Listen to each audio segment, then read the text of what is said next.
Hey, welcome back to the LeBauer Show. I'm your host, LeBauer.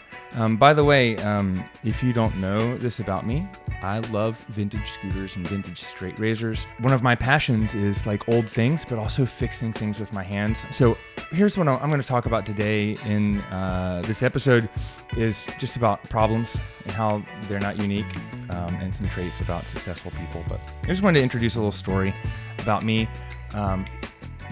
If you've been listening only for the last few years, you can see I've got a beard. I've had a beard since 2018, but I think for about 8 years before that, I shaved with a straight razor. 10 years before that, I shaved with a double-edged safety razor. I moved here to Greensboro in December 2004, or maybe it was right before Thanksgiving. And over that next year, I met this guy Ken, and Ken was like, "I'm shaving with a safety razor," and he wasn't saying it to me, but he had told someone else, one of my friends, and my ex-wife. You knew, like, I had always had like some wouldn't shave that much because it would just irritate my skin. My skin's decently sensitive. I'm a redhead. Anyways, she was like, "You got to talk to Ken." Ken was really interesting in a lot of other ways, and somehow I found out about double-edged safety razors from Ken. And I started shaving with those, and then realized, there was a lot that I missed on good brushes and good soaps, and shave with the grain, not against the grain, the way that Gillette really wants you to do it. And so there's also a lesson in here about marketing, and I'll tell you that in a second. I got a bunch off eBay and I restored them, and I like working my hands because I'm a massage therapist, a physical therapist. I like doing it with my hands, but I want to do it in my free time as well. I also need sensory stimulation to calm down. There's I think that I learned in PT school, I have this sensory processing thing where if I'm going fast, I'm calm and focused. If I'm using my hands, I can think. And so I like moving my body. I get my best ideas when I work out. So I did this, and then I was like, I want a tattoo. And I think I got my first tattoo my last year in PT school, right before my final clinical rotation. I got it in that summer. So that was in 2008. And I'd been researching tattoos for a long time, and couldn't figure out which one I wanted. When I was racing bikes, there was one I wanted on my leg, but I didn't want to scrape it off on the ground like a lot of my friends did when you crash. So I was researching the tattoo, because I wanted to get a good picture for a tattoo artist. Remember at the time, it was 2000, and it was probably around 2004, 2005. The internet was there, but there weren't gajillion pictures on the internet especially of tattoos, and so I had to go find here's what I'm looking for. I had to go find a good picture of a peony and a straight razor, and kind of how do I put them together, bring them to a tattoo artist, and figure that out. And in the process of just looking for cool tattoos online, or cool objects, I've actually realized at straight razors, that there are all these forums for people shaving with straight razors. And I was like, oh, this is interesting. I didn't realize this was still a thing. And so then I started shaving with a straight razor. And straight razors, while they take a little bit more maintenance and a little bit more care, they're actually cut you less than a double-edged razor. It's a much better shave. But now with a beard, I'll just you can't really feel where the razor stops. So I'll just slice off a chunk of my beard if I'm not paying attention. It doesn't hurt me, but it's just I'll just cut too high. So I don't use them that much. But there's that, and I rode my scooter, my 1961 Lambretta scooter here to work. I just wanted to share these things with you. These are things about me that I do that I don't always talk about. And I'm going to go on a vacation in a few weeks to the Lambretta Jamboree in Bristol, Tennessee, which is going to be awesome. I can talk more about that, but let me tell you the lesson in the whole Gillette. There's the Gillette model. If you haven't heard of this, this isn't even what the podcast is about, but I'm just going to talk about it because I got ADD, and there's a lesson in most things, right? So men were shaving with straight razors for a long time. And then I think the safety razor came out, and I'm not exactly sure why or what prompted it, but I think in World War I, they gave them to everyone because you have to shave in the trench to put the gas mask on, so there's a good seal. And you're not going to carry around a straight razor to do that. And, they take a lot more, maintenance. And then I think so here's the Gillette model is, and you can see this today, we sell you a thing, or we give you a thing for free. The handle of the razor is basically free. And then what they do is they sell you the blades, and they sell you replacement blades. And so every time they upgrade, it's, 2 blades is better than one. A safety razor is better than one. The plastic disposable is better than the old one. The 5-blade razor is now better than the 4-blade razor. And they're always trying to upgrade you. And eventually they'll sell you a new handle because you got to buy that at some point. But Gillette makes money on sale of the blades, not of the actual handle of the razor, the thing that holds the blade. Where it used to be, you bought a straight razor, and that was a one-time purchase. And you could maintain that thing for years. I mean, I've got about 25 of them, maybe 30. The newest one is 15 years old. Pretty much every other one is 50 to 100 years old. And they still work just like new. You have to sharpen them. But if you're just buying it, I collect them. But if you're just buying it to shave, you really need one, maybe two. Maybe you need one to shave with while you're working on sharpening the other. Maybe it was two. Like I know my grandfather, and that was the kind of idea for the tattoo was, I remember when I was a kid seeing his straight razors sitting in his bathroom, and he had like 3 or 4 of them. But these weren't like, this wasn't a monthly purchase, a yearly purchase. But now you buy blades and it's a monthly purchase, whether you're shaving your legs, your armpits, your face, or whatever else you're shaving with it. You go through a lot of razors, a lot of blades. Okay. That's how they make a ton of money. And now they have these subscription boxes, from competitors, and they're selling them to you. They're making a ton of money too. It's just a cheaper competitor, and they're getting you on a monthly recurring subscription. So as you grow your business, how can you give away the thing that people need, what the people want, but sell them something that they need on a recurring basis? Oh my gosh, talk about a great business model. So anyways, that's initial lesson. And a little bit of story about who Aaron is. Remember, I'm 50. I've been in business for 25 years, a little over 25 years. So here's the thing I want to talk about today, and why I came on to talk about is that your problems are not unique. Whether these are your personal problems, your interpersonal problems, your business problems. Generally, I'm here to talk about your business problems. Your problems are not unique. The way this shows up for a lot of people that I talk to is, someone messaged me the other day. I think I need to get a big loan to start my business. I need to get my CSCS or OCS before I start a cash practice. How do you start a cash practice, in a place that's not affluent? I couldn't possibly charge X. Look, I can tell you, however you're feeling about your problems, there's someone else out there that feels the same way. I guarantee you that, at least one other person. But when you come with business problems and you're like, and Aaron, this is really hard. I need... I've got a unique situation, I need your help. And really it's like, I feel like I need it one-on-one. Like this is kind of like the false belief that I want you to understand is your problems are not unique.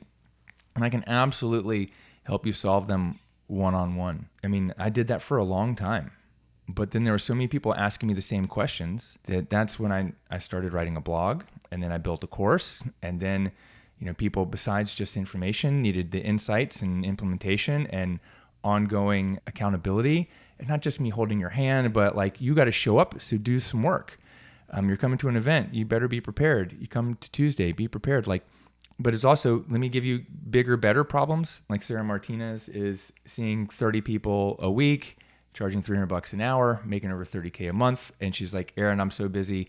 How do we need to, it's hard to find a PT right now. So we're working on how do we get her free time, create some boundaries, and where do we put the extra money? This is starting to become an issue. Do we buy the house or buy or rent the house next door that's available to move our family there so the clinic can stay here?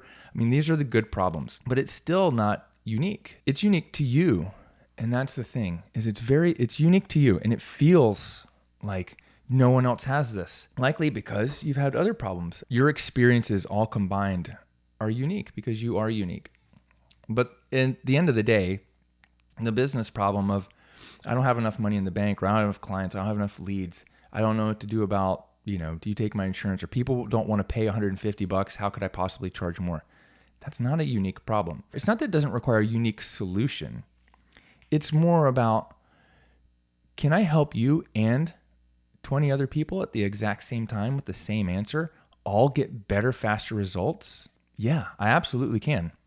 You know what else happens is when I do that. So when we do that that's how I have a group coaching model, is because me doing, like one-on-one, it takes up a lot of my time, and that's not a lifestyle business for me. And I don't, if I'm not living a lifestyle business, how can I teach you how to build a lifestyle business?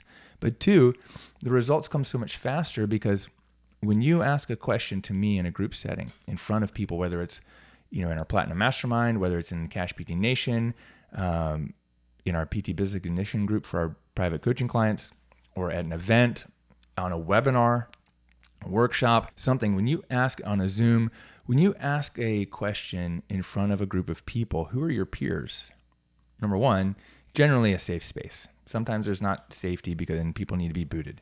But number two, now they get the answer to that problem. So when they encounter that problem, they already know how to solve it, which now creates a problem for me because people go, Aaron, I know everything I need to know. I know all these problems that are coming. I have all these things coming up down the road. Like, I'm good. And I'm like, okay, yeah, I guess you are. And then when you get to that problem, there's a nuance that maybe it does take some like individual, like kind of brainstorming. But we do that in front of a group because guess what? That just helps people accelerate results so much faster. Helps you accelerate your results so much faster. And it's not that people don't get one-on-one. We're just like the model that I have isn't one-on-one in private. I mean, I do have that. You want that? You can absolutely come and do a private VIP, one day VIP day. It's $10,000 to come sit with me for a day in the office here in Greensboro. I've got a year-long one-on-one mentorship program. We meet once a month for an hour on Zoom, twice a year for 4 hours. That's more of a $50,000 program. So like, I absolutely do those. Most people who feel like they need that aren't really ready for that. Most of the people who come through when you're starting a business, growing it, working on some of the marketing things, like there is this level of the problems are very, like to me, like the surgeon, right? Like they're routine. You know how you get upset when the surgeon tells your patient that it's routine surgery.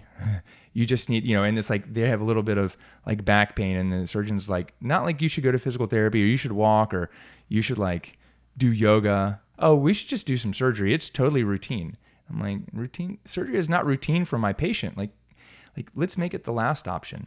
Well, for you, you're like the patient. You're like, this isn't routine. This is brand new. For Aaron, the coach, I've been coaching other people since 2000. I started actually, I think made my first dollar coaching in 2011 or 2012. And I sold my first online product in 2013. So it's been 12, 13 years. I've been coaching other people. And it was a few years before that I was helping people with their practice because that's what I did is I just helped for free. People asked to pay me for help. I've been doing this for so long. It's like, I'm like the surgeon now. These problems are routine for me. I know how to solve them. I probably have a training for them. I might have even a free resource for them. But free doesn't always get you results because you didn't invest anything in it. So that's just like the point I want to make is that as you go through your business, think about it. You get to a problem, understand that there's some unique things about it. Like your location, maybe there's a law, but look, it's not unique to Aaron because I've had dozens of people from Pennsylvania, hundreds of people from New York, Texas, where there's limited direct access. Like Mississippi is one. I don't get a lot of people there, but I got a client who lives there now. Has limited direct access. I got dozens of people from there. So, I've already experienced a lot of those things. I've done it in my own business, had these issues. Even people say, can you help home health? Man, I started going to people's homes when I started my business, but it's so long ago that you might not see it, and that's okay. Just understand that the best way to solve a problem when you encounter one is to write it down. And write down all the possible solutions. And then you think about it for a minute, but don't think about it for months or years, or even like days. I mean, if I tell some of my coaching clients, if you've got a problem you don't know how to solve, I mean, you're thinking about it for 24 hours or more, just pop the question in our Facebook group and we'll get you some clarity. It's also like, I think 3 people said this to me recently, because I reach out for help. I belong to Taki Moore's boardroom. It's $4,800 a month. I pay almost $5,000 a month for coaching and help, and I don't get one-on-one help for that. I've paid $50,000 a year to get one-on-one help with Bedros. But, I get a very different, I'm paying basically the same thing to be in boardroom. But it's different. I have a community of people. The community is valuable to me. The resources are different. And the coaching is different, but I can still get the help I need. When you have a problem, what you do is you just reach out and you get some help. So one of the other members of boardroom was helping me, and he even said this, I was like, hey, thanks so much for the help. They gave me a lot of clarity on this problem I'm having. And he's like, yeah, sometimes you can't read the label. When you're inside the jar, you can't read the label. I was like, oh, but there's like 3 other people said that to me, or 2 other people said that to me in the last month. It's the helicopters. Like, I'm inside the jar, you're inside the jar. You can't read the label. You need someone outside the problem. And that's really, what this is about too. I'm outside the problem. And I can see that the problem isn't as daunting as it feels when you're inside. So the details may be different, but at the heart of the problem, the questions are the same. And just because it's unique to you doesn't mean like one-on-one is going to solve it. Like, you have to have it. It is something like, and the reason I'm saying this is I've just seen so many people like almost like that's insistent that that's it. And maybe it's an objection that I'm not handling well. But I really feel like, I think because we did one-on-one mentoring in grad school, because, we've done a lot of this, it's like, it feels like, well, my problem is unique. I need a unique solution. The feeling of owning a business is isolating, right? Like, you own a business, it's isolating. I need someone to talk to. Yeah, man, absolutely. You need some friends. You need some people to talk to. You need some colleagues. You need people that aren't your competitors to talk to, right? That's what's really awesome about the masterminds that I belong to, and what I hope I create in the ones that I have. Right? So here's how I handle this. If it feels like you're hitting a brick wall, like, I think what you need to do is write it out, figure it out. It's like, hey, what's this? Okay, who else has this problem? Who else has solved this problem already? Right? And, I think just go find that person. And that might be it. It might be me. It might not be me. I haven't solved the problem of, what haven't I solved? Of figuring out how to sell $10,000 traction plans, for in the chiropractic office. Not me. I don't know what they sell those for these days. And the last thing I want to say about this piece before I talk about some successful traits and other things is PT business is PT business, but it is not very different from an OT business. It's not very different from a massage therapy business. It's not very different from a personal training business. And it's not very different from Gillette. It's not very different from McDonald's. You can leverage it and use it the same way. Business is business. You solve a big problem for people. People will pay. People will pay what it's worth to solve that problem. You're solving, like, I'm hungry and I need food fast. Or you're solving, I'm hungry and I want it healthy, so I'm willing to wait for it to be slower, so it'll be more expensive. And, there's, solutions to a lot of these things that, the problems we think we have because it's physical therapy, they're not just related to physical therapy. I was working with a friend yesterday. My friend Will, who spoke at our retreat a few weeks ago, he is like a wealth advisor, and he sells like real estate investments and some life insurance stuff. And, he's like doing it all from his phone. And we sat down yesterday, and I wrote him an email and a text, and we loaded in his contacts into a PT marketing machine. And I was like, you ready to send this out? And we tested it and we sent it out. And right away, he got a phone call from someone who was like, yeah, I've been meaning to call you. I'm ready to do, these other investments with you. And, I don't know what that did, but then another person contacted him and invested another $50K yesterday, just from sending a couple emails and texts. And look, they had nothing to do with physical therapy, but it had everything to do with the marketing that I had to learn in order to get people to come to my cash practice when they could go down the street for a copay. And that's the kind of marketing that I teach our clients. I mean, look, I offered this service to my kids' school. I offered that to the Greensboro Jewish Federation. I was like, hey, let me write some emails to help raise some money. And they're like, no, people don't really like emails. People don't really want to do that. I mean, all Will's clients were like 50 and over.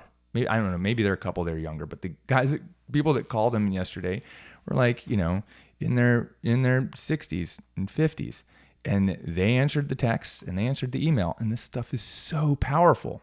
I mean, that already paid for his, first year of PT marketing machine. And he's not even a PT, but it's because Derek and I have set him up with an account, and there's so many features he doesn't even need to use, but it's just these 2 features: loading in contacts, sending out an email, and sending out a text message broadcast. Got him a ton of business. And so that's really the other lesson is the business strategies. They can be used in a lot of different ways. And we just have to kind of get out of this, like my situation, my problems, my profession. This is all unique. It's not so unique. If I go into it, I think that's just a part of your brain. Maybe that's, the other version of you protecting you from harm by taking a risk and moving forward and trying something new. It's like, my problems are unique. No one else is going to understand them. I can't actually take action. But if you can get rid of that voice inside your head and just understand that, like, I've got a business problem or a life problem, there's someone out there that knows the answer. Let me go ask for help and get the answer and move past this problem. Because the problems aren't the things that define you. It's your actions and how you handle the problems. How do you handle this hard ass shit, right? Like, be that person that people look up to and like, man, they handle that like a boss. What I want you to do is take a minute to write down like your aha, your insight. I don't want you to share it with me. I want you to write it down, and I want you to look at this and go, hey, what did I learn today? What am I going to do about it? What are the 3 next steps? And then I want you to go take action. I want you to do the work, ask for help, analyze your problem and go, who can I get some help with about this to solve it and move forward faster? Okay. And then, if you'd like to hop on a call and brainstorm some ideas and see if working with us is the right fit, then reach out to me. Shoot me a message on Instagram. You can send me with the word, I'm going to say, send me a message with the word private, which is funny because, like if you do want one-on-one, we can absolutely do that. But just send me a word private. The Autobot will reply to you and say, hey, thanks for your message. I'm excited. You're interested. Tell me more about your business. But I know that one works. So do that. And we can hop on a quick 15-minute call. It's free. I'm not going to sell you anything on that one. I just want to see, can I help? Do you have a problem I can solve? Or is there a problem for someone else and I'll refer you somewhere else? But if we can help you and you feel good about it, then we can book in another time to talk about how and what that looks like and all the details. But you can do that. Just send me a DM on Instagram or go to callwithaaron.com, book in a time, check out the videos there. And then in the meantime, if it's a few days or a few years before I chat with you, look out for the next show. I got some really cool stuff coming up. Some really good things happening. Starting to sending more. One of my goals this month is to send more personal email updates about lessons of life and things like this. So maybe if you're listening to the podcast and you're not on the email list, figure out how to get on there by, you can go to aaronlebauer.com and opt into one of the things and you'll get, updates on email. I got some other things coming out. I think we'll probably do a text messaging, updates list. I've done it for my friend, but not for myself yet. There's some other things. I got a bigger ship to move. But anyways, those things are coming up. So go out there, get past this problem. Let's get you some really good problems. And remember, problems are part of the game. So, you're just going to be solving problems. And let's solve some big problems together. We'll make some big money. We'll help a lot of people. And I'll see you on the next episode. Peace out.